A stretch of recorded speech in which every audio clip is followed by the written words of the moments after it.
ሞተ በፈቃዱ ወተንሳ በስልጣኑ አይደል? የሞተው በፈቃዱ ነው፣ የተነሳው በምኑ?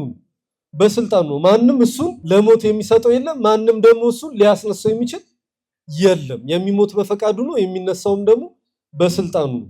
በዚህ በመዝሙር 67 ከቁጥር 1 ላይ እግዚአብሔር ይነሳል ጠላቶቹም ይበተናሉ ይላል። እኛ ልቦለድ ባነበብንበት፣ እኛ ሌሎች የፍልስፍና መጻሕፍቶችን በተመለከትንበት፣ ሌላ ምኑናት የምንላቸውን እነዚህን ባየንበት አንግልና ወይንም ደግሞ በዚህ ዓለም ሐሳብ በዚህ ዓለም አይዲዮሎጂ በምንረዳበት መጽሐፍትን እንመልከት እንረዳ የምንል ከሆነ ለስተት ይጋብዙ ነው። የእግዚአብሔርን ሐሳብ ደግሞ በራስ ሐሳብ መረዳት ይቻላል። ብዙዎች ለስተታቸው ምክንያት የሚሆነው ይህንን ነው። የመጽሐፍን ሐሳብ ለገዛ ፈቃዳቸውና ሐሳባቸው ሲተረጉሙት ማለት ነው። በሱ ትንሣኤ የኛ ትንሣኤያችን የታወጀበት ነው። በሱ ሞት እኛ ሕይወት ያገኘንበት ነው። እሱ ሞትን ድል አድርጎ ከተነሳ በኋላ እኛ በሞት ላይ ፍራቻ ስጋት የለንም። ከዚህ በኋላ በኃጢአት የምንመላለስ በነውር የተያዝን ካልሆንን በቀር ሞት ወይ መውጊያ የት አለ? ሲኦል ወይ ድል መንሳትሽ ወዴት አለ? የምንዘብትበት ነው። በእኔ ተስፋ አትቁረጡ አለ አይደለም እንዴ? እመኑ ወእመኑ በአቡየ፣ በእኔ እመኑ በአባቴ ምን በሉ እመኑ ብሎ ተናግሯል። በእሱ ተስፋ እንዳንቆርጥ እንድናምን ይፈልጋል። እኛ ከዚህ በኋላ አይሆንልንም፣ ከዚህ በኋላ አልተሳካልን፣ በትዳራችን፣ በትምህርታችን፣ በቤተሰባችን፣ በስራችን እንደዚህ የምንላለን። ክርስቶስ ገና ነው እያለን አይ አልሞተም፣ ይሄ ነገር አላበቃለትም፣ አላለቀም እየተባልን እኛ ደግሞ ምን እንላለን?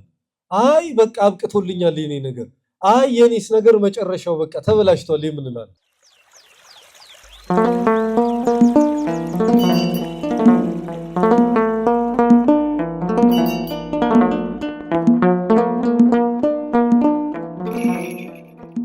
በስመ አብ ወወልድ ወመንፈስ ቅዱስ አሃዱ አምላክ አሜን። በስመ አብ ወወልድ ወመንፈስ ቅዱስ አሃዱ አምላክ አሜን። በስመ አብ ወወልድ ወመንፈስ ቅዱስ አሃዱ አምላክ አሜን። ክርስቶስ ተንሥአ እሙታን አሰሮ ለሰይጣን ሰላም ሆነ። የእግዚአብሔር ቤተሰቦች፣ የእናታችን የቅድስት ድንግል ማርያም የቅዱሳን ወዳጆች፣ ባከበረን በወደደን በአምላካችን በእግዚአብሔር ፍጹም ሰላም እንደምን አመሻችሁ? እንደምን ቆያችሁ? አሜን። እግዚአብሔር ይመስገን ብለን ስሙን ጠርተን እንድናመሰግነው ቃሉን ሰምተን ሕይወት እንድናገኝ በቅድስናው ስፍራ የሰበሰበን የአባቶቻችን አምላክ ልዑለ ባሕርይ ቅዱስ እግዚአብሔር ስለማይነገር የቸርነት ስራው ስሙ የተመሰገነ ይሁን። ስሙ የተመሰገነ ይሁን። እንደ እግዚአብሔር አምላካችን መልካምና ቅዱስ ፈቃድ ለአጭር ደቂቃ የእግዚአብሔር አምላካችንን ቃል እንነጋገራለን። በአባቶቻችን በሐዋርያት በሐዋርያነ አበው በሊቃውንት በጉባኤያቸው መካከል ተገኝቶ እሱ ከሚማሩት ጋር አብሮ ተማሪ፣ እሱ ከሚማሩት ጋር ከሚያስተምሩት አብሮ አስተማሪ ሆኖ የተገኘ በእኛም በታናናሾቹ በጉባኤያችን መካከል እሱ አምላካችን አስተማሪ፣ እሱ አምላካችን ተማሪ ሆኖ ይገኝልን። ይህንን ስንል በመጽሐፈ መክብብ ላይ ጥበበኛው ሰለሞን በመጽሐፉ ምዕራፍ 2 ከቁጥር 25 ላይ የሚነግረን ኃይለ ቃል አለ። ያለ እግዚአብሔር ፍቃድ ተድላን የቀመሰ ደስ ብሎት የበላስ ማን ነው ይላል። አስተውሉ ክርስቲያኖች፣ ምድራዊ ማዕድ ምን አልመን ምን አጥመን ብንሰራው ያለ እግዚአብሔር ፈቃድ አኝኮ መዋጥ ይቻላል? ይቻላል? አይቻልም። ልክ እንደዚሁ የሰማያዊና ረቂቅ የሆነው ደግሞ የአምላካችን የእግዚአብሔር ቃል ያለ እግዚአብሔር ፍቃድ ክፉንም ደጉንም በሚናገርበት አንደበታችን እንናገረው ብንል ክፉንም ደጉንም በሚሰማ ጆሮአችን እንስማበት ብንል ይሆናል። ስለዚህ ቃሉ በእምነት ከኛ ጋር እንዲዋሃድ እሱ አምላካችን እግዚአብሔር ከሚናገረው ጋር አብሮ ሲናገር ከምንሰማው ጋር ደግሞ አብሮ ምን ሲሰማ ነው። ስለዚህ እናንተ አገልጋዮቹን ቁጭ አድርጎ የሚያስተምር እኔን ደግሞ አንደበቴን ከፍቶ እንድናገር ምስጢር ጥበቡን እንዲገልጥልኝ ስለሁላችን ጸልዩ። ሐዋርያው እንዳለ ስለሁላችን ምን በሉ ጸልዩ። እኛም ሰምተን እንድናስተውል አስተውለን በህይወት እንድንኖር እግዚአብሔር አምላካችን በቸርነቱ ይርዳል። የምንነጋገርበት የትምህርታችን ርዕስ አብነት የምናደርገው ወንጌላዊው የሆነው ቅዱስ ሉቃስ ከ72ቱ አርድእት መካከል አንዱ የሆነው በወንጌሉ ምዕራፍ 24 ከቁጥር 5 ባለው ኃይለ ቃል አብነት አድርገን የምንነጋገር ይሆናል። የምስጢር ባለቤት አምላካችን ሳን ዓለም ከሳቴ ምስጢር እርሱ ምስጢሩን ጥበቡን እንዲገልጥልን የራቀውን እንዲያጎላልን የረቀቀውን እንዲከፍትልን የእርሱ መልካምና ቅዱስ ፈቃዱ ይሁንልን። ለምንት ታስሳው ለሕያው ምስለ መውታን ተንሳ ይሃሉ ዘየሰ ተዘከራ ቃሉ። ሕያውን ከሙታን መካከል ስለምን ትፈልጉታላችሁ? እንደተናገረ ተነስቷል ይላል። ስለ ቃሉ የቃሉ ባለቤት አምላካችን እግዚአብሔር ስሙ የተመሰገነ ይሁን። ይህንን ቃል ያጻፈ ሕያው መንፈስ ቅዱስ በመካከላችን ሆኖ ምስጢሩን ጥበቡን ይግለጥልን። እንግዲህ የጌታችን የአምላካችን የመድኃኒታችን የኢየሱስ ክርስቶስን ትንሣኤ ስናስብ ቅዱሳን አባቶቻችን የቀደሙት ደግሞ በዘመኑ የነበሩት ቅዱሳን ሐዋርያቱ ፍኖዋን አርድእቱ በብዙ ህብር በብዙ አምሳል የገለጡት ያስተማሩት ጉዳይ ነው።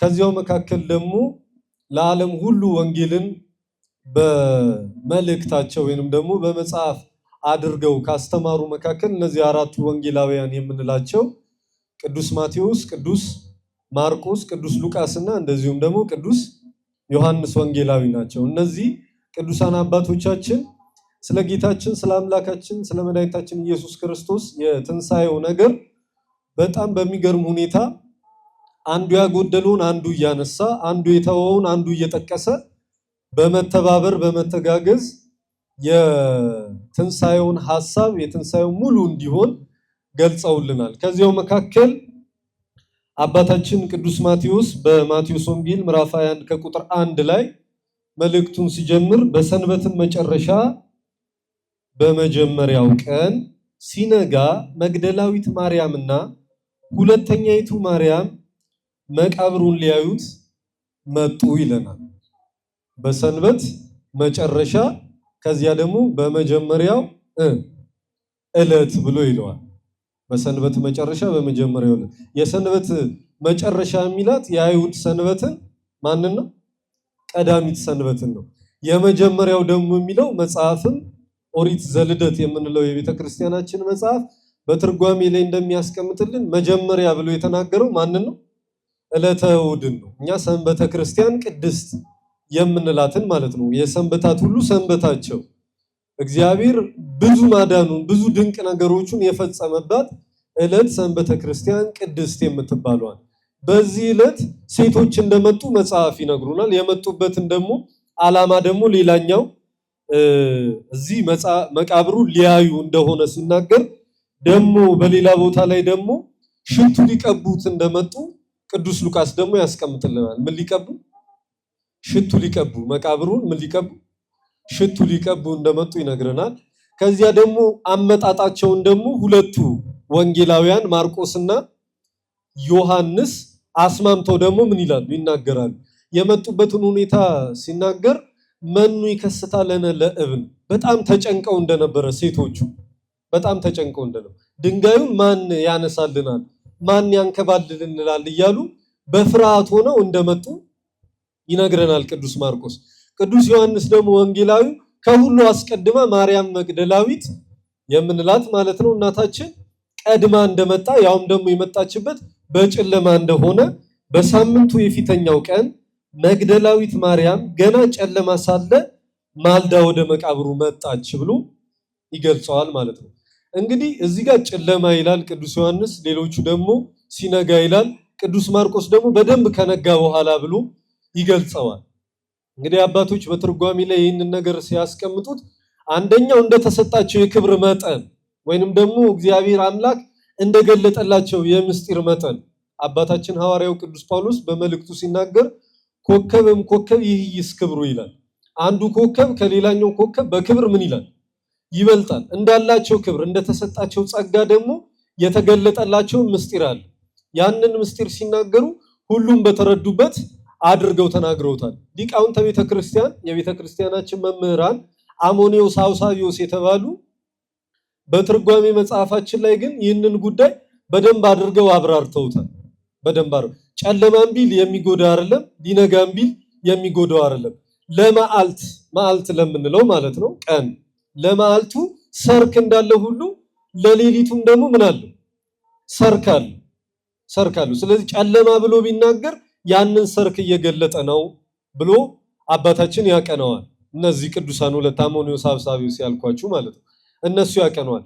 ሌላው አንዱ የጻፈውን አንዱ ከአንዱ የተረፈውን አንዱ ሞልቶ መናገር ልማድ ስለሆነ በቤተ ክርስቲያናችን አንደኛው የተወውን ሌላኛው እያስቀመጠ ይናገራል። እንደምታውቁት በመጽሐፍ ላይ የትንሣኤውን ነገር ሲናገሩ አንደኛው ከመቃብሩ እግርጌ ሌላኛው ደግሞ ከመቃብሩ በራስጌ ላይ ቁጭ ያለ መላእክትን እንዳየ ይናገራል። ለአንደኛው የተገለጠው አንድ መልአክ እንደሆነ ይናገራል። ለሌላኛው ደግሞ ሁለት መላእክቶች ነጫጭ ለብሰው እናንተ ሴቶች አትፍሩ፣ የተሰቀለውን ማንን? ክርስቶስን እንድትሹት ምን እንላለን? እናውቃለን እንደተናገረ ምን ብሏል? ተነስቷል እንዳሏቸው ለሌላኛውም ልክ እንደዚሁ ማለት ነው በታያቸው ገልጸዋል። ይሄ የተሰጣቸውን ክብር መናገር ነው። በቤተ ክርስቲያናችን ትምህርት መጽሐፍ በአገባብ ደረጃ ወይንም ደግሞ በይዘቱ ማለት ነው አንዱ ከሌላኛው ጋር የሚጣላ ይመስላል ሐሳቡን በመረዳት ብቻ ማለት ነው። ምኑን በመረዳት? ሐሳቡን ብቻ በመረዳት አንደኛው ከሌላኛው ጋር የሚጣላ ይመስላል። ግን መጽሐፍ ፈጽሞ እንደዚህ አይነት መጠላለፍ የለባቸው። ያልተረዳነውን ነገር አቅንተን ማየት ይገባል። ከዚህ ደግሞ እምነት በአፋ የሆኑ ሰዎች አንዳንዱ በክፋት ሌላኛው ደግሞ ባለማወቅ ምክንያት ስተው ያስቱበታል እነዚህን ጉዳዮች። ይሄው መጽሐፉ በራሱ እርስ በርስ ምን ያለ ነው? የተጣረሰ ነው። አንደኛው ስለምን ያወራል? ሁለት መላእክት እንደሆኑ ያወራል ይላል። ሌላኛው ደግሞ ስንት መልአክ? አንድ መልአክ እንደሆነ። አንደኛው ድንጋዩን አንከባሎ ተቀመጠ ይለናል። ሌላኛው ደግሞ በራስጌና በግርጌ ላይ ይላል። ስለዚህ እርስ በርሳቸው የሚጣሉ ይመስላሉ። አባቶች እንደውም ሲናገሩ እንደው አካል ኖሯቸው ግዘፍ ነስተው መጽሐፍት ቢቆሙ በትር ይዘው እርስ በርስ የሚጣሉ ይመስላሉ ይላል። ምን እርስ በርስ የሚጣሉ ይመስላሉ። ነገር ግን ፈጽሞ በመጽሐፍ ላይ እንደዚህ አይነት ግጭት የለም። ከአንድ ምንጭ ሁለት አይነት ውሃ ሊቀዳ ይችላሉ። እኔ መራራ እየጠጣው ወንድሜ ደግሞ ጣፋጩ ሊጠጣ ይችላል? በፍጹም። ስለዚህ መጽሐፍ እርስ በርሱ ምን ሊል አይችልም? ሊጣረስ አይችልም። ታዲያ ተጣርሶ የሚመስለን ወይንም ደግሞ እርስ በርስ የሚጋጭ መስሎ የሚታየንን ሐሳብ እንዴት ነው መረዳት የምንችለው ስንል ጉባኤ ከዋሉ ምስጢር ካደላደሉ የመጻሕፍት መምህራን አባቶች ዘንድ ቀርቦ ምን ማለት መጠየቅ ጉዳዩን ማለት ነው። መረዳት የሚቻለው እንደዚያ ሲሆን ነው። አለበለዚያ እኛ ልቦለድ ባነበብንበት እኛ ሌሎች የፍልስፍና መጻሕፍቶችን በተመለከትንበት ሌላ ምኑናት የምንላቸውን እነዚህን ባየንበት አንግልና ወይንም ደግሞ በዚህ ዓለም ሐሳብ በዚህ ዓለም አይዲዮሎጂ በምንረዳበት መጽሐፍትን እንመልከት እንረዳ የምንል ከሆነ ለስተት ይጋብዙ። ለምን ይጋብዙ? ለስተት ለመውደቅ ምክንያት ከሚሆኑ መንገዶች መካከል አንደኛው መጽሐፍ ነው። አንድም ሁለትም ሆናችሁ በስሜ ብትሰበሰቡ እኔ በማዕከላችሁ እገኛለሁ ያለው አባቶች በትርጓሜ ሲያስቀምጡ መጽሐፍና አንተ ሆነ ብትቀመጥ በማዕከል ማን እገኛለሁ እያለ እግዚአብሔር ይገኛል። ስለዚህ ሐሳቡ ስለማን ስለሚያወራ? አቤት አይሰማም። ስለማን ነው የሚያወራ? ስለ እግዚአብሔር ነው የሚያወራ።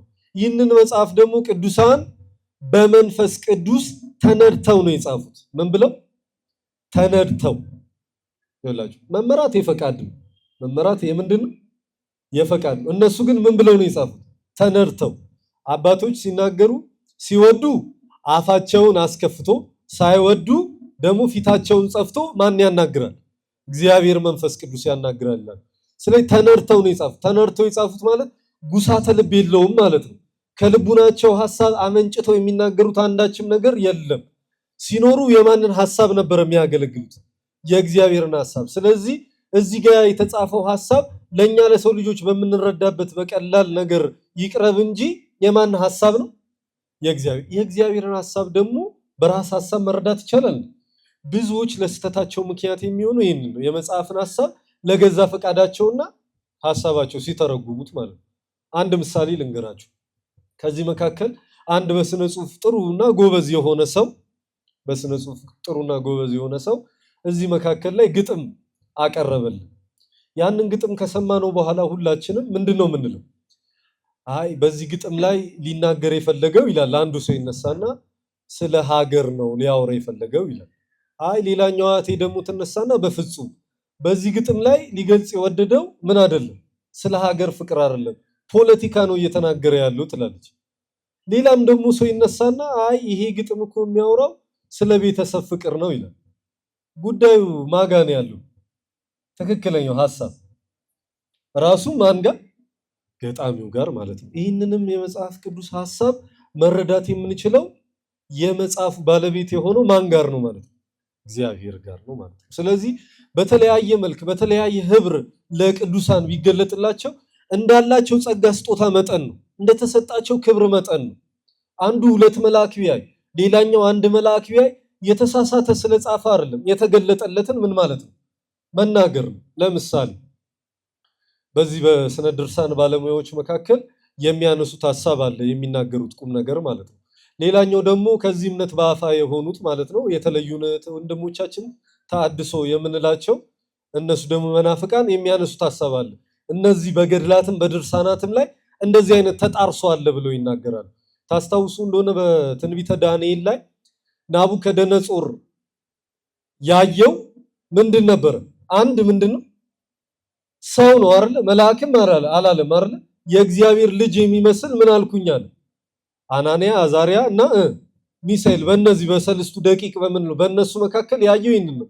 ግን ሌሎች ድርሳነ ራጉኤልን ብታነቡት፣ ድርሳነ ኡራኤልን ብታነቡት፣ ድርሳነ ሩፋኤልን ብታነቡት፣ ድርሳነ ገብርኤልንም ደግሞ ብትመለከቱ ስለዚህ ሐሳብ ሁሉም ያዳናቸው በየድርሳናቸው ላይ ራጉኤል ነው፣ ሩፋኤል ነው፣ ኡራኤል ነው እያሉ ምን ይላሉ?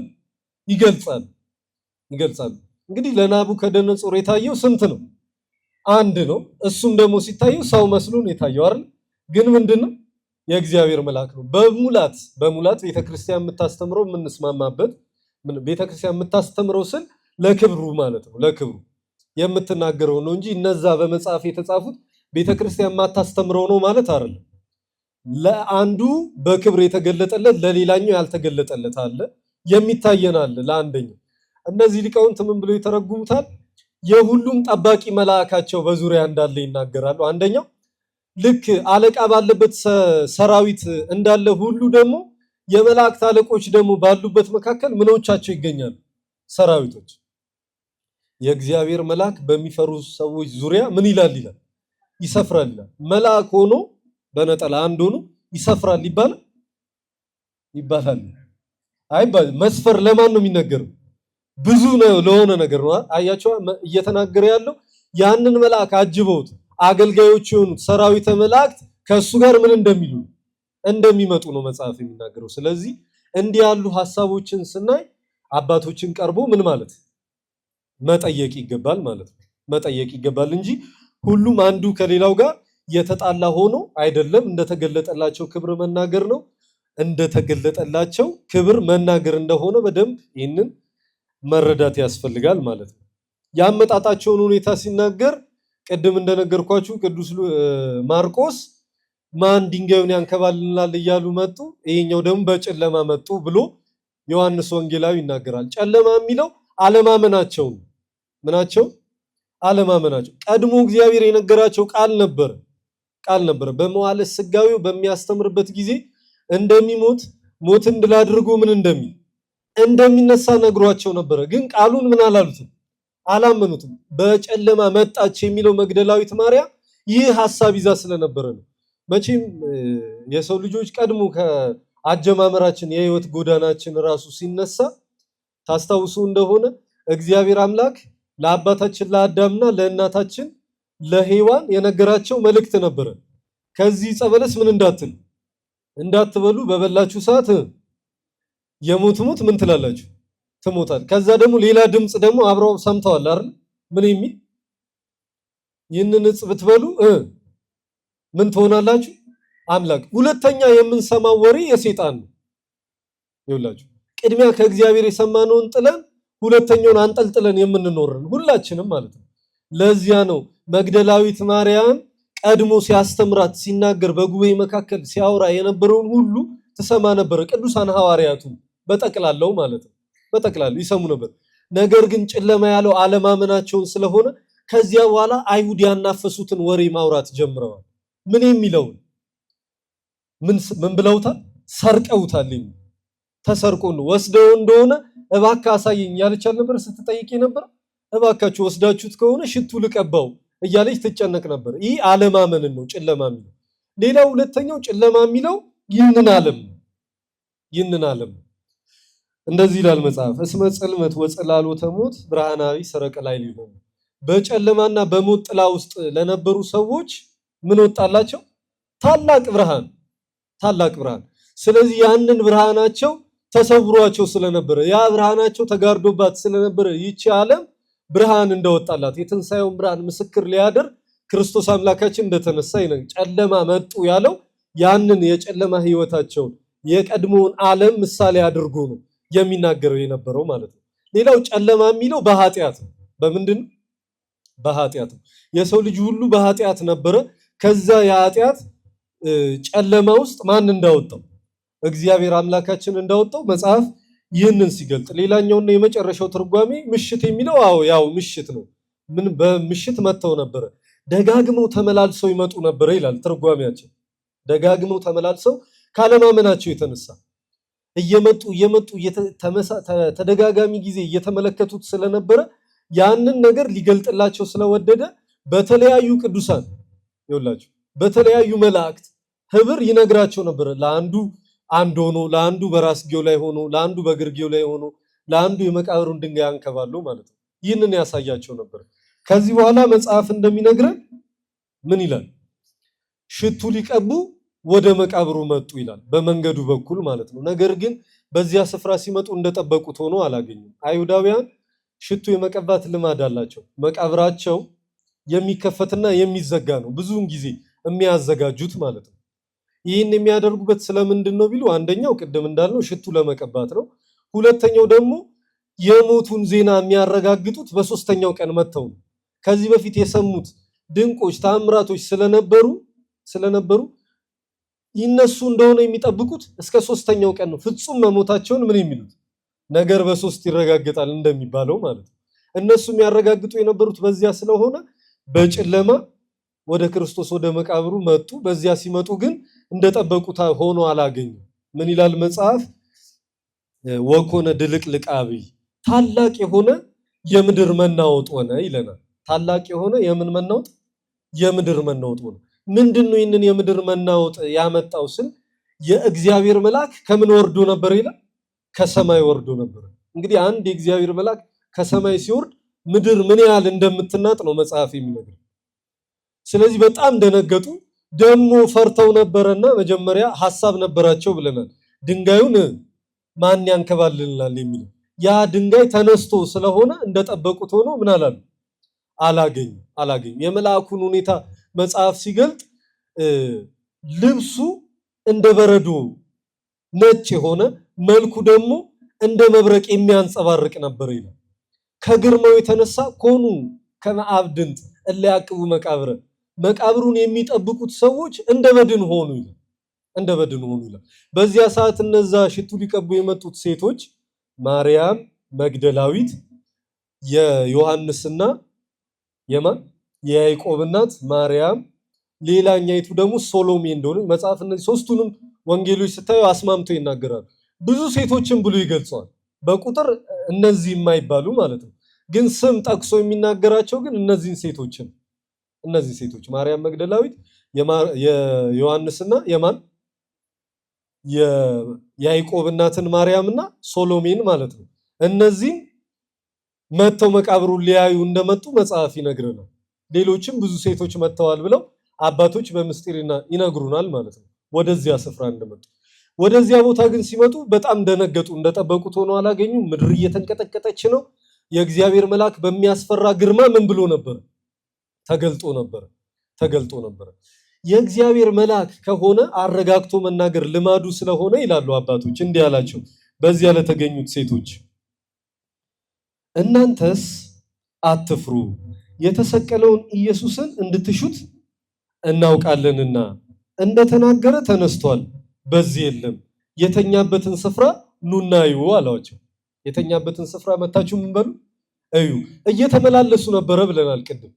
ካለማመናቸው የተነሳ ተደጋጋሚ ጊዜ እየተመላለሱ ያዩ ስለነበረ እናንተ ሴቶች አትፍሩ፣ እናንተ የተሰቀለውን ማንን ክርስቶስን እንደምትሹት ምን እንላለን እናውቃለን፣ እንደተናገረ ምን ብሎ ተነስቷል፣ ሕያውን ከሙታን መካከል አትፈልጉት አሏቸው። አትፈልጉት ካላመናችሁ ደግሞ መታችሁ ምኑን እዩ መቃብሩን እዩ። ይኸውላችሁ ይህ የእግዚአብሔር መልአክ መሆኑ በምን ይታወቃል ቢሉ ለሌሎቹ እንዳደረገው ለቅዱሳን እንደተገለጠው አረጋግጡ። ታስታውሱ እንደሆነ እረኞች በቤተልሔም መካከል በነበሩበት ሰዓት አትፍሩ ብሎ አረጋግቶ ያ መልአክ የክርስቶስን የመወለዱን ዜና ምን ብሏቸዋል? ነግሯቸዋል። ለአረጋዊ ዮሴፍ ሲነግረው ምን አለው? ዮሴፍ ሆይ እጮኛ ማርያም ለመውሰድ ምን አትበል አትፍራ አለው። ለእመቤታችን ለቅድስት ድንግል ማርያም ሲያበስራት ከዚህ ነገር የተነሳ ምን አትበል አትፍሪ አለ። ለካህኑ ለዘካርያስ ሲነግረው ምን አትበላል አትፍራ። ስለዚህ አረጋግቶ መናገር የቅዱሳን መላእክት ምናቸው ልማዳቸው ነው። ስለዚህ አትፍራ ብሎ እንደተናገረ ልክ እንደዚህ ለነዚህም ሴቶች አትፍሩ አላቸው። እናንተ የተሰቀለውን ክርስቶስን እንድትሹት እናውቃለን። ምክንያቱም የተሰቀለው ስጋ ነው፣ ደግሞ ሞትን ድል አድርጎ የተነሳው መለኮት ነው የሚሉ መናፍቃን አሉና መልአክ ይህንን ሲናገር ያው የተሰቀለው ነው ምን ያለው አሁን የተነሳው። የሰማችሁ ነው? ምን ያለው ነው የተነሳው? የተሰቀለው ክርስቶስ። በሌሎች ደግሞ በዚህ በወንድሞች አሁን ይህንን የሚሉት ካቶሊካውያን ናቸው በዘመናችን ማለት ነው። ካቶሊካውያንም ይህንን ነገር ይናገሩ ክሌቫሪ ስለሚሉ ሲራብ ሲጠማ ሲቸገር ሲወድቅ ሲነሳ በስጋው ነው እንደዚህ ያለ ነገር የሚያገኘው። ደግሞ እንደዚህ ታምራት ሲያደርግ ድንቅ ሲያደርግ ዕውር ሲያበራ ጎባጣን ሲፈውስ ሙትን ሲያስነሳ ደግሞ በምኑ ነው? በመለኮቱ ነው። ይሄ ፈጽሞ ስተት ነው። ሎቱ ስብሐት ፈጽሞ ስተት ነው። እንደዚህ ብላ ቅድስት ቤተክርስቲያን አታስተምርም። ከተዋህዶ በኋላ ክሌቫሪ ምን አይነገርም። በተዋህዶ ነው የምትለው። ሙትን አስነሳ በተዋህዶ ስጋ፣ ሞተ በተዋህዶ ስጋ፣ ተነሳ በተዋህዶ ስጋ። እያንዳንዱ የምትናገረው በነሳው ስግው ቃል ነው ብላ የምታስተምረው ማለት ነው። ነጣጥሎ መናገር የቤተ ክርስቲያን ትምህርቷ አይደለም ማለት ነው። አይደለም እንዲህ የሚሉ አሉ። ሌሎቹ ደግሞ ልክ አሁን በዘመናችን እንዳሉት እንደ ወንድሞቻችን ማመዳውያን ደግሞ የሚናገሩ አሉ። በምታት ወይንም ደግሞ በማመሳሰል በማቀያየር አድርገው ይናገራሉ። ይህ ግን ፈጽሞ ስተት ነው። የተነገረው ትንቢት የተቆጠረው ሱባኤውን ሁሉ ገደል ይዞት ይገባል። ለምን? የተሰቀለው ማን ነው? እግዚአብሔር እንደሆነ መጽሐፍ ይላል። እንደተናገረ ምን ብሏል ነው የሚለው መጽሐፍ። ተነስቷል። ምን እንዳል እንደተናገረ ምን ብሎ ተናግሯል? መቼ ተናግሯል ስንል ቀድሞ በነቢያቱ አፍ ኋላም ደግሞ በመዋዕለ ሥጋዌው እሱ በስጋ ምን ባለ ሰዓት በተገለጠ ሰዓት ተናግሯል። በመዝሙረ ዳዊት መዝሙር 3 ከቁጥር 6 ላይ አንሰ ሰከብኩ ወኖምኩ ወተንሳይኩ እስመ እግዚአብሔር አንሳኒ ይላል። እኔ ተኛው አንቀላፋው ይላል። ይህ በተዋህዶ ስጋ ምን የሚስማማው መሆኑን ሲናገር ነው። ሞት የሚስማማው መሆኑን ሲናገር እኔ አንቀላፋው ተኛው ብሎ ይናገራል። ምክንያቱም የተኛ ሰው ምን ይላል? እንቅልፉን ሲጨርስ ምን ማለቱ አይቀርም መነሳቱ አይቀርም። ይላል የክርስቶስ ትንሣኤ ከኛ ትንሣኤ ለየት የሚያደርገው ወይም እንቅልፍ ብለን እንኳን ብንናገር የኛ ቀስቃሽ ይፈልጋል። የሱ ትንሣኤ ግን ምን አይፈልግም? ቀስቃሽ አይፈልግም። የወይን ስካር እንደተወው የሚባለው የወይን መጠጥ የያዘው ሰው ወይንም ደግሞ በስካር የወደቀ ሰው ብትቀሰቅሱት እንኳን ምን አይነሳ። ምኑን ሲጨርስ ነው የሚነሳው? እንቅልፉን ሲጨርስ ስካሩን ሲጨርስ ነው የሚነሳው። ይላችሁ የኛ ትንሣኤ ግን በቀስቃሽ ነው የሚነሳው። የኛ ትንሣኤ በምንድን ነው? በቀስቃሽ። ከዚህ የተለየ መሆኑ እኔ ተኛው አንቀላፋው አለ። ከዛ እግዚአብሔር አስነስቶኛል ይላል። ማን አስነስቶኛል? እግዚአብሔር አስነስቶኛልና ነቃው የሚለው ደግሞ እግዚአብሔርነቴ፣ ሁሉን ቻይነቴ፣ ከሃሊነቴ ይህንን ማድረግ አስችሎኛልና ከሙታን መካከል ምን አልኩኝ ይላል ተነሳው። ሞተ በፈቃዱ ወተንሳ በስልጣኑ አይደል? የሞተው በፈቃዱ ነው፣ የተነሳው በምኑ በስልጣኑ ነው። ማንም እሱን ለሞት የሚሰጠው የለም፣ ማንም ደግሞ እሱን ሊያስነሳው የሚችል የለም። የሚሞት በፈቃዱ ነው፣ የሚነሳውም ደግሞ በስልጣኑ ነው። በዚህ በመዝሙር 67 ከቁጥር 1 ላይ እግዚአብሔር ይነሳል ጠላቶቹም ይበተናሉ ይላል። ማን ይነሳል? እግዚአብሔር። ይኸውላችሁ እግዚአብሔር ከእንቅልፍ እንደሚነቃ ይላል። እግዚአብሔር ይነሳል ይላል። እግዚአብሔር እንደዚህ ያደረገ። እግዚአብሔር የሚለው ይሄ እነሱ አሳልፈው የሰጡት እጅግሩን ለቅኖት አፉን ለመረራ ሞት ለመከራ ያሳለፉት እሱ ማን ነው እያለን ከኔ ጋር ናቸው። ከቃሉ ጋር ነው የሰማችሁ ነው። ማን ነው? እግዚአብሔር ነው። ለዚህ ነው መልአኩ እንደተናገረ ምን ብሏል ያላቸው ተነስቷል። ያ የተናገረው ደግሞ ማን ነው እያላቸው እግዚአብሔር ነው። እግዚአብሔር ነው። በስጋው መከራ የገጠመው በስጋው የታመመው ሞትን ደግሞ ድል አድርጎ የተነሳው ማን ነው? እግዚአብሔር ነው። እግዚአብሔር ነው ይላል። በሌላም ቦታ ላይ መጽሐፍ በብዙ ህብር በብዙ አምሳል ይገልጠዋል። ጌታችን አምላካችን መድኃኒታችን እሱ ራሱ በሚያስተምርበት የሰው ልጅ ይሰቀል ዘንድ ይገባዋል እያለ ለቅዱሳን ሐዋርያቱ ያስተምራቸው ነበር። ነገር ግን ሊቀበሉት ምን አላሉ? አልወደዱ። አትሙት፣ ይህ በአንተ ምን አይበልብን አይደረግ ይሉት ነበር። ጴጥሮስ ተው ሲለው አንተ ሰይጣን ከኔ ወግድ፣ የሰውን ነው እንጂ የማንን አታውቅም የእግዚአብሔርን አታውቅም ይለዋል። ይህንን ቤተ መቅደስ አፍርሱት በሶስተኛው ቀን ምን እለዋለሁ አነሳዋለሁ ብሎ ሲናገራቸውም አሁንም አልተቀበሉትም። በሌላ ቦታ ላይ መጽሐፍ እንደዚህ ይላል፣ ነፍሴን ደግሞ ላነሳት ስልጣን አለኝ አኖራትም ዘንድ እችላለሁ። እኔ በፈቃዴ አኖራታለሁ አይወስዳትም። ላኖራት ስልጣን አለኝ ደግሞም ላነሳት ስልጣን አለኝ ይላል የዮሐንስ ወንጌል ምዕራፍ 10 ከቁጥር 17 ጀምሮ። ለማኖርም ስልጣን ያለው ለማንሳትም ስልጣን ያለው ማን ነው? እግዚአብሔር ነው። በፊት እንደዚህ አልነበረም። ከክርስቶስ ትንሣኤ በፊት ከክርስቶስ ወደዚህ ምድር መጥቶ ከመገለጥ እንደዚህ አልነበረም። ሰይጣን ከአባት ዘር ከእናት ደም በሚከፈልበት ጊዜ በጽንስ ይቆራኝ ነበር። በምን ይቆራኝ ነበር? በጽንስ። ያንን የተቆራኘውን ጽንስ የላሜ ልጅ አውሬ ውላጅ እያለ ከተወለደም በኋላ ማለት ነው ብዙ ፈተናና ስቃይ ያሳየው ነበር። በዚህ ዓለም ሲኖር ኃጢአት እንዲሰራ የማይገባ ተግባር እንዲፈጽም ያደርገው ነበር። ይህ ብቻ ደግሞ አይደለም። እንደዚህ ካደረገው በኋላ ሲሞት ስጋውን በመቃብር ነፍሱን ደግሞ በምን በሲኦል ይቆራኝነት ነበር። ያንን ቁራኝነት ማን አጠፋልን? ክርስቶስ አምላካችን ሲወለድ ጽንሰቱን በምን አደረገው? እንበለ ዘር አደረገው። ስለዚህ መቆራኘት የነበረውን ልማዱን ምን አለልን? አጠፋልን። ሲኖርም ደግሞ ከኃጢአት በቀር በምንድን ነው ይኖር? በቅድስና በንጽህና በልዕልና ነው ክርስቶስ አምላካችን ይኖር በዚህ ምድር። ስለዚህ በዚህም የተለየ አደረገው። ኋላም ደግሞ ከሞትን በኋላ ይህንን ስጋችንን አክብሮልናል። ነፍሳችንንም ደግሞ እንደዚሁ ማለት ነው። በፊት ስጋ ወደ መቃብር ነፍስ ደግሞ ወደ ሲኦል ትወርድ እንደነበረ አይደለም። አሁን ምን አለ ጌታችን በመስቀል ላይ? አባት ሆይ ነፍሴን ለአንተ አደራ አስጠብቃለሁ አይደል? ነፍሴን ለአደራ ለአንተ አስጠብቃለሁ። የኛ ነፍሳችን በፈቃዳችን አይደለም የምትሄደው። ቅድም እንቅልፍ ብለናል አይደል? በፈቃዱ የሚተኛል ከዚህ ማለት እስቲ ደክሞኛል ልተኛ ብሎ የሚተኛል አለ? ከሌለ የለም በሉ። መምህር ዲያቆን ቴዎድሮስ በለጠ አንድ ሰው ጥያቄ ሲጠየቅ የማይመልሰው እሱ አባቶች እያለ ነው የሚናገረው። እኔ ከሱ ስለሰማው አንድ ሰው ጥያቄ ሲጠየቅ የማይመልሰው ጥያቄው ከናቀው ነው ወይ ደግሞ መልሱ ከራቀው ነው። እየሰማችሁ ንቃችሁት ነው ጥያቄን ወይስ መልሱን ርቋችሁ? እሺ በጣም ጥሩ። ስለዚህ ይኸውላችሁ በደንብ አስተውሉ ክርስቲያኖች። ክርስቶስ አምላካችን ነፍሴን ለአንተ አደራ አስጠብቃለሁ ያለበት መንገድ ስናይ መጽሐፍ እንደሚያስረዳን ይህ እንቅልፍ የምንለውን ጉዳይ እሱ በፈቃዱ እንደተኛ ነው የነገረን መጽሐፍ።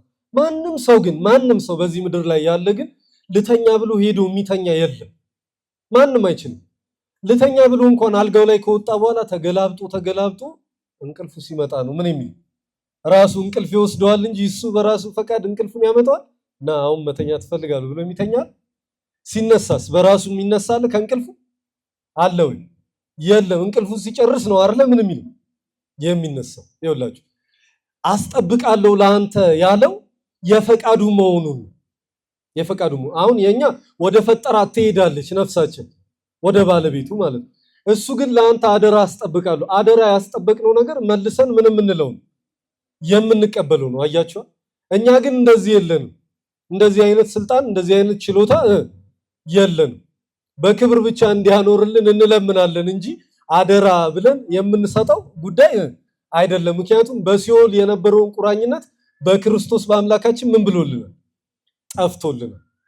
ጠፍቶልናል። ስለዚህ የክርስቶስን ትንሣኤ ስናስብ የማዳኑን ነገር ስናስብ ህይወት የተለየ ሆነን በሞት መካከል ሆነን መጠየቅ የለብንም፣ መፈለግ የለብንም። መጽሐፍም የሚያስተምረን ሕያውን ከሙታን መካከል ስለምን ትፈልጉታላችሁ የሚለው ለዚህ ነው። በዓሉ ድርብ ነው። በዓሉ ድርብ የሚሆነው አንደኛው የራሱ የክርስቶስ የአምላካችን በዓል ነው። አበይት በዓላት ከሚባሉት መካከል ዋነኛውና ልዑል የምንለው ወይንም ደግሞ ታላቁ በዓል የማን በዓል? የክርስቶስ የአምላካችን ትንሣኤ ነው። የሃይማኖታችን መሰረት ደግሞ የድህነታችን ጉልላት ነው። ያለ ትንሣኤ ሃይማኖት የሚባል ነገር የለም። በሌላ የእምነት ተቋማት ላይ ብታዩ በተለያየ ስፍራ የሃይማኖት መስራቾቻቸው የሆኑት ወይም ደግሞ የሃይማኖታቸው ፈጻሚ ነን ብለው የሚናገሩት ከሞት ተነስተዋል። ሃይማኖትን በሃይማኖታችን ሞትን ድል አድርጎ የተነሳው ማን ነው? ክርስቶስ። ከሞት በኋላ ህይወት፣ ከመቃብር በኋላ ትንሣኤ እንዳለ ተስፋ አድርገን የምንመላለሰው እሱን አብነት አድርገን ሐዋርያው ቅዱስ ጳውሎስ እንደዚህ ይለናል። ክርስቶስ ባይነሳማ አለ ስብከታችን ከንቱ ነው፣ እምነታችን ከንቱ ናት አለ። እምነታችን ምንድናት? ከንቱ ናት። ትንሣኤ ስላለ ነው ያለ ነው። ወንሴፎ ትንሣኤ ሙታን የምንለው አይሁድ የካዱትን የተጠራጠሩትን የተዉትን፣ እኛ ግን ምን እንለዋለን? ተስፋ አድርገን ምን እንለዋለን? እንጠብቀዋለን። ከሞት በኋላ ህይወት አለ ብለን ከመቃብር በኋላ ትንሣኤ አለ ብለን የምንጠብቀው ለዚህ ነው። መጽሐፍ የሚነግረን ይሄ ነው። ይህ የመጀመሪያው የጌታችን በዓል ነው። ብርሃነ መለኮቱን የገለጠበት ነው። በታላቅ ኃይልና ስልጣን በሰላምታችን እንደምንገላለጸው በሌሎች ዓለማት ላይ ክርስቶስ ተንሥአ እሙታን በአማን ተንሥአ እሙታን እያሉ ይገልጹታል። ስለዚህ ይህ ሰላምታ በእኛ ብቻ አይደለም። እነዚህ በአቲነት ውስጥ ያሉ አሃት አብያተ ክርስቲያናት የምንላቸው ማለት ነው። በአቲነት ውስጥ ያሉ ምን አልኩኝ? አሃት የምንላቸው እህቶቻችን የምንላቸው ናቸው። ግን ቤተክርስቲያን ስንት ናት ብለናል? አንዲት ናት ብለናል። ሁለትነት አለባት እንዴ? ወይ ሶስትነት ምናምን አለ? የለም። ግን በአቲነት ውስጥ እህት የሆኑ ደግሞ አሉ። ከዚህ በፊት የቤተክርስቲያን የሚለው ትምህርታችን ላይ በደንብ ተምራችኋል አይደል? ስለ አቲነት እና በዚያ መካከል እንደዚህ ክፍልፋይ እንደ የእንትን ቤተክርስቲያን የሚባለው ለመግለጥ ነው እንጂ የእንትን የሚባል የለም። ቤተክርስቲያን ስንት ናት? አንዲት ናት። ስለዚህ በሌላው ዓለምም ያሉ በዚህ በእኛ ሃይማኖት ጥላ ውስጥ ያሉ ይህንን ሰላምታ ይጠቀሙበታል። እኛ ብቻ አይደለም የያዝነው ማለት ነው። እኛ ብቻ አይደለም የያዝነው። ይህ 50 ቀን ቅድም መርሐ ግብር መሪያችንም ዋዜማው ምናምን እያለ ሲናገር ነበር። ዋዜማ የሌለውም 50ውንም ቀን ስንት አድርገን ነው የምናከብረው? አንድ አድርገን ነው። ዕለት ትንሣኤ ነው 50ውንም ቀን ማለት ነው። ትንሣኤያችንን የምናውጅበት ነው። የክርስቶስ ማዳኑን የምንናገርበት ነው። ስለዚህ በጣም ታላቅ ነው። ታላቅ በዓልም ነው የሚከበረው። ክርስቶስ አምላካችን የሞትን ኃይል የሰበረበት እንደሆነ መጽሐፍ ይነግረናል። ሌላው ሁለተኛው የኛም በዓል ነው። የማን በዓል? የኛ በሱ ትንሣኤ የኛ ትንሣኤያችን የታወጀበት ነው። በሱ ሞት እኛ ህይወት ያገኘንበት ነው። እሱ ሞትን ድል አድርጎ ከተነሳ በኋላ እኛ በሞት ላይ ፍራቻ፣ ስጋት የለንም። ከዚህ በኋላ በኃጢአት የምንመላለስ በነውር የተያዝን ካልሆንን በቀር ሞት ወይ መውጊያ የት አለ? ሲኦል ወይ ድል መንሳትሽ ወዴት አለ?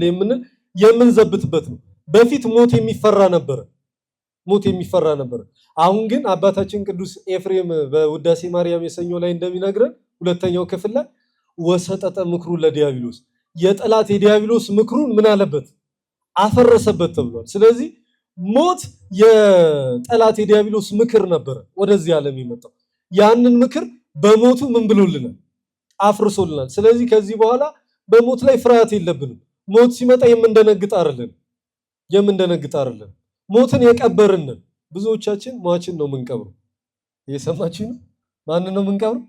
ሟች ነው። ግን የሚቀበረው ማን ነው መሆን ያለበት? ሞት ነው። በሞት ላይ ስልጣን ያለው ማን ስለሆነ?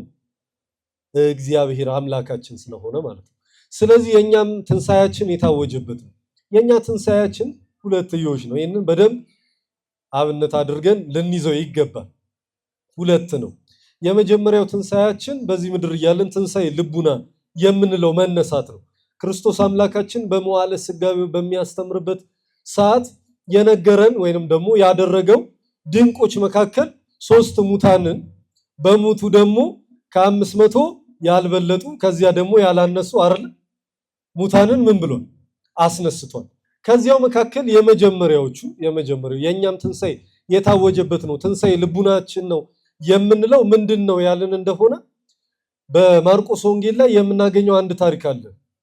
የወለተ ኢያይሮስ ወይም ደግሞ የምኩራቡ ጠባቂ አለቃ የሆነው ኢያይሮስ የሱን ታሪክ እናስታውሰዋለን።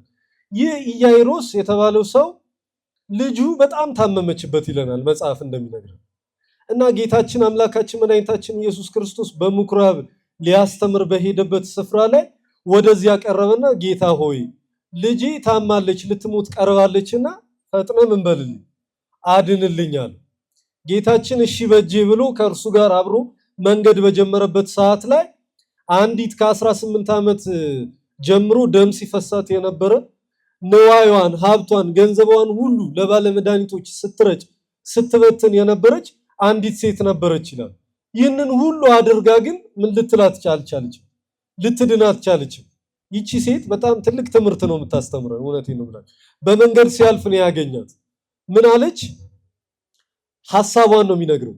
የልብሱን ዘርፍ ብዳስስ ምን እላለሁ እድናለሁ አለች። ይሄ ምንዋ ነው? አቤት እምነቷን። ከዛ የልብሱን ዘርፍ ብዳስስ እኮ እድናለሁ ብላ ተቀመጠች እንዴ? ምንድን ነው ያደረገችው? የልብሱን ዘርፍ ሄዳ ምን አለች? ዳሰሰችው። ይኸውላችሁ እምነት በስራ ካልተደገፈ የሞተ ነው የሚባለው ለዚህ ነው። አሁን ስለ ውሃ ምን ያህል ዕውቀት አላችሁ ተብሎ ቢጠየቅ ውሃ ልብስን ያነጻል፣ ውሃ ገላን ያጠራል፣ ውሃ ለጥምን ያረካል እንላለን አይደል? አንድ ሰው ውሃ ጥምን ያረካል እያለ ቢኖር ከጥሙ መርካት ይችላል? ለመርካት ምንድነው ማድረግ ያለበት? መጠጣት። ይኸውላችሁ ይቺ ሴት እምነቷን በሐሳብ ደረጃ ገለጸው፣ ስራዋን ደግሞ በተግባር ያደረገችውን ገለጸላት። ከዚህ በኋላ አንዳች ኃይል ከኔ ሲወጣ ታውቆኛል አለ። ልብሴን ዘርፍ የዳሰሰው ማን ነው ብሎ ጠየቃቸው ሐዋርያት። ቅዱሳን ሐዋርያት በጣም ግራ ገባቸው። ይህ ሁላ ህዝብ እየተከተለው የ5 ገበያ ይላል ህዝብ እየተከተለው ማን የነካኝ እንዴት ይላል። እሱ ግን ከቀሚሴ ምን ወጥቷል አለ? ኃይል ወጥቷል። እግዚአብሔር ነግሰ ስብሐቲሁ ለብሰ ይላል መጽሐፍ። እግዚአብሔር ነገሰ ክብርንም ለበሰ ኃይልን ለበሰ ታጠቀም ይለናል። የእግዚአብሔር ልብሱ ምኑ ነው? ኃይሉ ነው ማለት ነው። እየሰማችሁ ነው? የእግዚአብሔር ልብሱ ምኑ ነው? ኃይሉ ነው። ይህ ልብሱ ደግሞ አባታችን ልዑለ ቃል ቅዱስ ኢሳይያስ ሲናገር በመልእክቱ ላይ በትንቢተ ኢሳይያስ ምዕራፍ 6 ከቁጥር 3 ላይ ከአንድ ጀምሮ ስታዩት የልብሱ ዘርፍ መቅደሱን ምን ብሎት ነበር ይላል? ሞልቶት ነበር ይላል። ስለዚህ እኛ ቆርቆሮና ግንባር ለምንስመው እየሰማችሁ ነው? የክርስቶስን የልብሱን ምንድነው? ዘርፍ ነው። ግልጽ ነው ሐሳብ።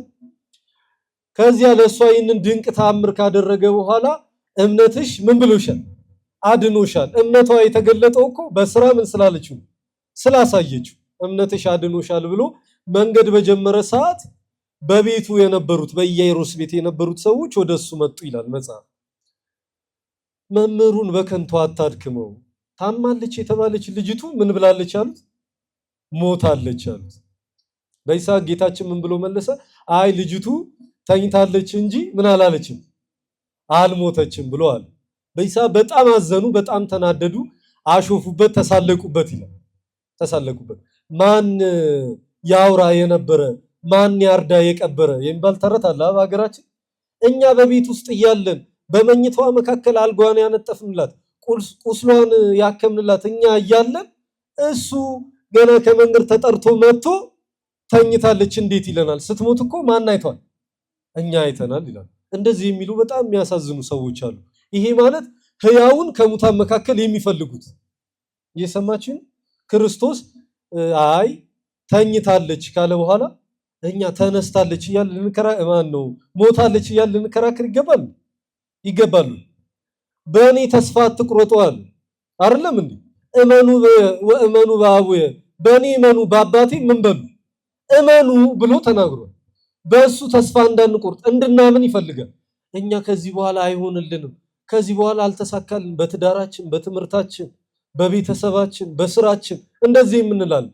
ክርስቶስ ገና ነው እያለን አይ አልሞተም፣ ይሄ ነገር አላበቃለትም፣ አላለቀም እየተባልን እኛ ደግሞ ምን እንላለን?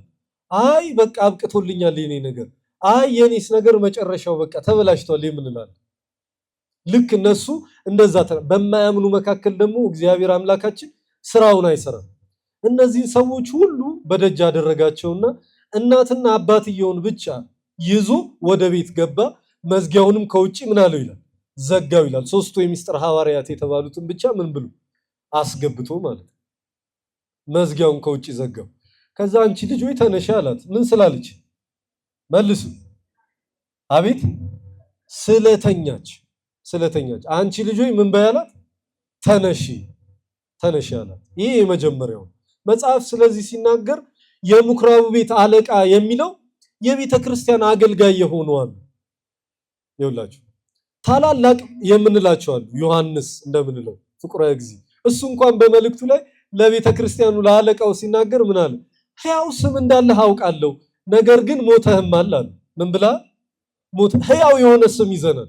የእገሌ ልጅ ነን፣ የሊቀ መልአክ ልጆች ነን፣ የእገሌ አገልጋዮች ነን፣ በስምም ዓመተ እገሌ ወለተ እገሌ ኃይለ እገሌ ተብለን ተጠርተናል። ታመዋል ስንባል ደግሞ ሞተን የተገኘን።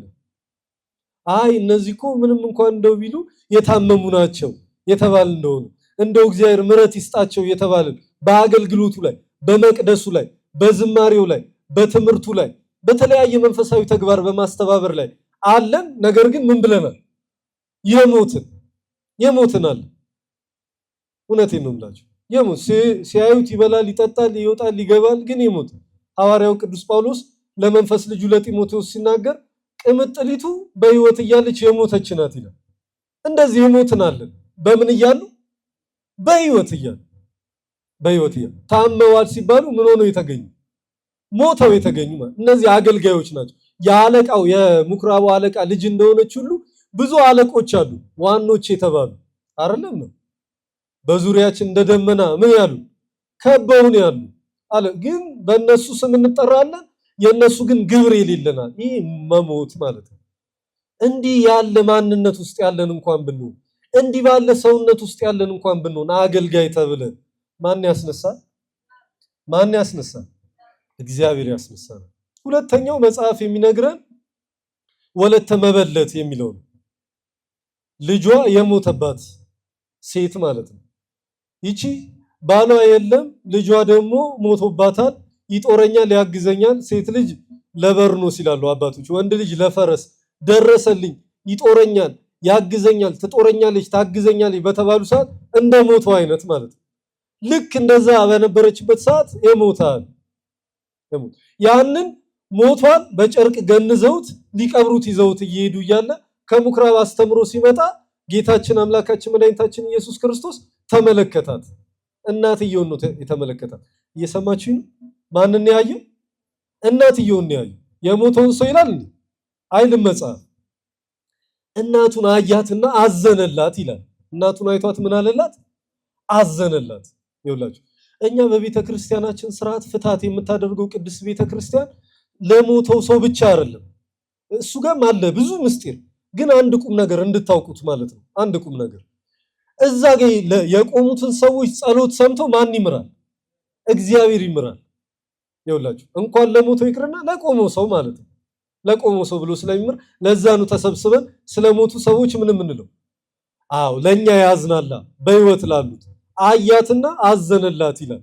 ከኋላው እየተከተለች ደረቷን እየመታች ማን ይጦረኛል፣ ማን ያግዘኛል፣ ማን ይረዳኛል መበለት ስለሆነች በእስራኤላውያን ዘንድ ባሏ የሞተባት ሴት እንዴት ያለ ነቀፋ ውስጥ እንደምትገባ፣ እንዴት ባለ እንግልት ውስጥ እንደምትኖር መጽሐፍ በብዙ ቦታ ይነግረናል። ይቺ ሴት ይህንን ስድብ ነው የፈራችው። በልጇ እንኳን ትካስ ነበረ። ነገር ግን ይህም ልጇ ደረሰ ስትለው ምን ብሏል? ሞቶ በመግነዝ ተጠቅልሎ ምን ብሏል? ሊቀብሩት ይዘውት እየሄዱ አያትና አዘነላት። ለእናቱ ምን አላት ይላል? አንተ ጎልማሳ ተነስልሃለሁ ብሎ አስነሳውና ለእናቱ ሰጣት ይላል። ለማን ሰጣት? ለእናቱ። እናት የተባለች ቅድስት ቤተክርስቲያን ናት። ቅድስት ቤተክርስቲያን በዚህ በሃይማኖት ጥላ ውስጥ ሆነው ነገር ግን የተገነዙ አሉ።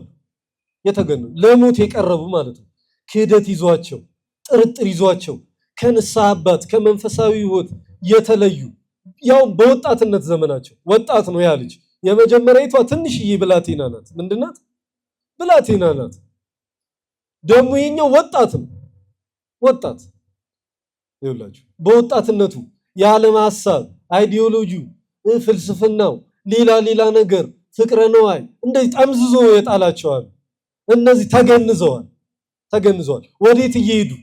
ወደ መቃብራቸው።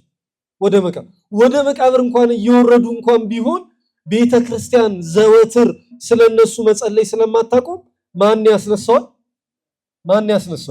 እግዚአብሔር አስነሳውና ለእናቱ ምን አላት ነው የሚለው? ሰጣት። ለቤተክርስቲያን ሰጣት። ለቤተክርስቲያን ስጠው እኮ ነው የሚለው መጽሐፍ። ከእሷን ግን የማይሰማ ከሆነ እንደምን ይሁን? እንደ አረማዊውን ስለሚል ማለት ነው። አንስቶ ምን አላት? ሰጣት ይላል። ሌላው የመጨረሻው የአልዓዛር ታሪክ ነው። እንደምታውቁት አልዓዛር አርክነ ኖመ ይላል መጽሐፍ። ወዳጃችን አልዓዛር ምን አለ? አንቀላፋ ይለናል። ወዳጃችን አልዓዛር ምን አለ? አንቀላፋ አላቸው። የዚህ ሰዓት የዮሐንስ ወንጌል ምዕራፍ 11ን ተመልከቱ። ተቤት ስትገቡ በጣም ነው የሚያሳዝኑት ሐዋርያት። አይ ጌታ ሆይ አንቀላፍቶ ከሆነማ እንቅልፉን ሲጨርስ ምን ይላል? ይነሳል። እሱ ግን ስለምን እየተናገረ ነው? እንቅልፍ የሚለው ሞትን ነው። ይሄ የተደረገው ደግሞ አላቸው የዚህ የአልዓዛር ወዳጃችን መሞት ደግሞ የእግዚአብሔር ልጅ ክብሩ ምን ይል ዘንድ ነው? ይገለጥ ዘንድ ነው። እኔ በዚህ መሆኔ እግዚአብሔርን አመሰግነዋለሁ አላቸው። በዛ በሆን ኖሮ እህቶቹ አስቀድመው ደብዳቤ እንደላኩ እዛ ሆኖ ደግሞ አረታሟን ላድንልን ብለው ያስጨንቁት ነበር ጌታ። አሁን ግን ከነሱ ከራቀ በኋላ ነው ይህ ሁሉ ነገር የተፈጸመው። ከነሱ ከራቀ ስል እግዚአብሔር በቦታ የሚወሰን ሆኖ አይደለም። ምን ተዋህዷል ብለን ስጋን ተዋህዶ። ስለዚህ ይህንን ሁሉ ያውቃል። መታመሙን እኮ ያውቃል። ግን እንደታመመ መልእክት ተሰደውበታል።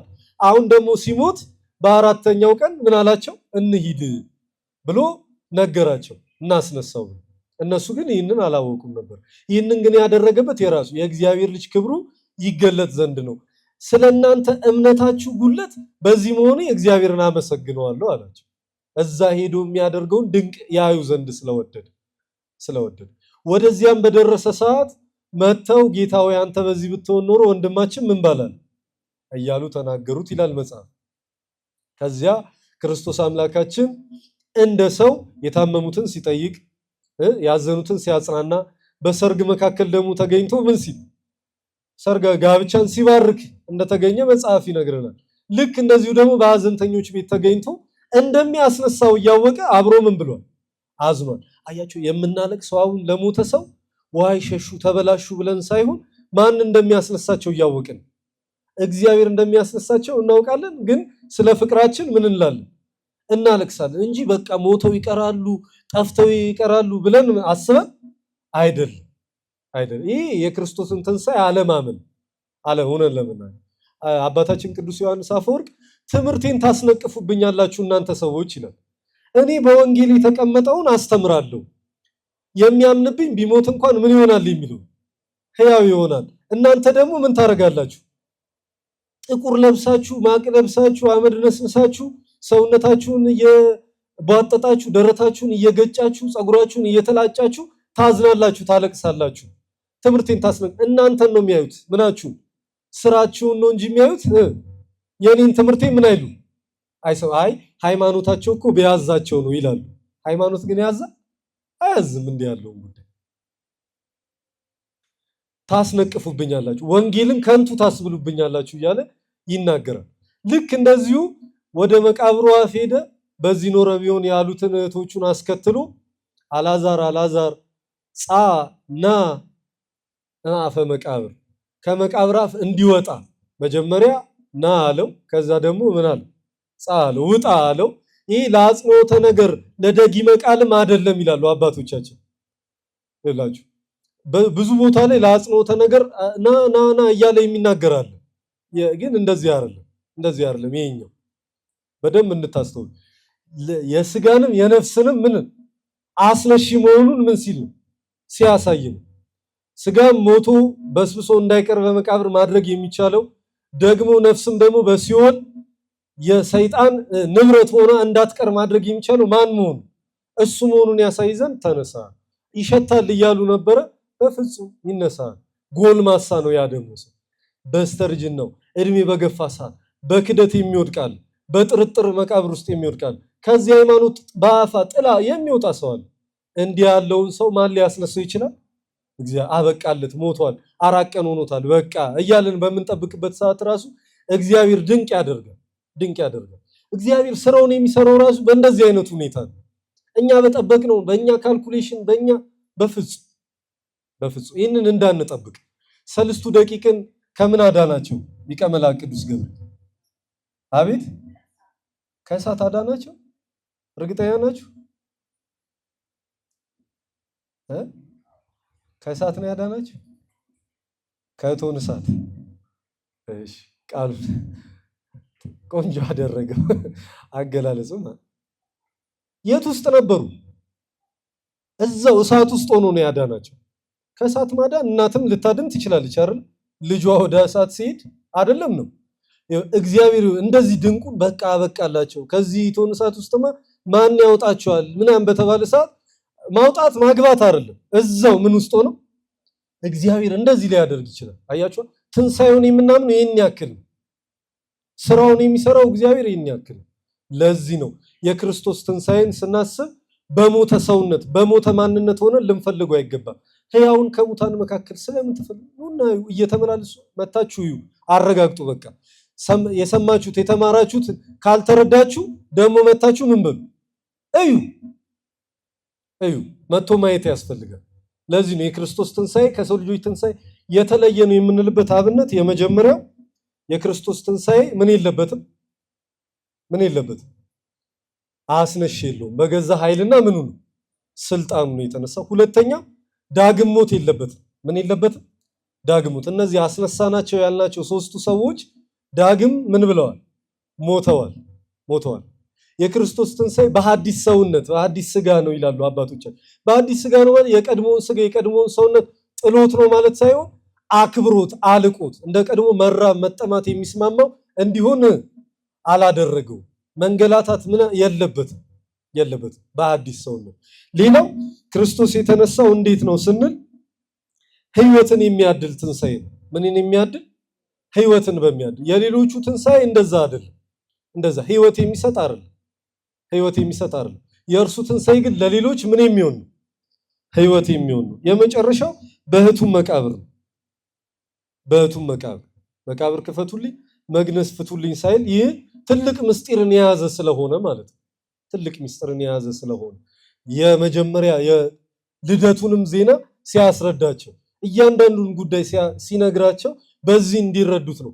በሕቱም መቃብር ምን ያለ የተነሳው ማንም በእንደዚህ አይነት ስልጣን ምን ሊል ስለማይችል ሊነሳ ስለማይችል፣ ለዚህ ነው ሕያውን ከሙታን መካከል ስለምን ትፈልጉታላችሁ እንደተናገረ ተነስቷል። ያስተማረን የመከረን የአባቶቻችን አምላክ ቅዱስ እግዚአብሔር ስሙ የተመሰገነ ይሁን።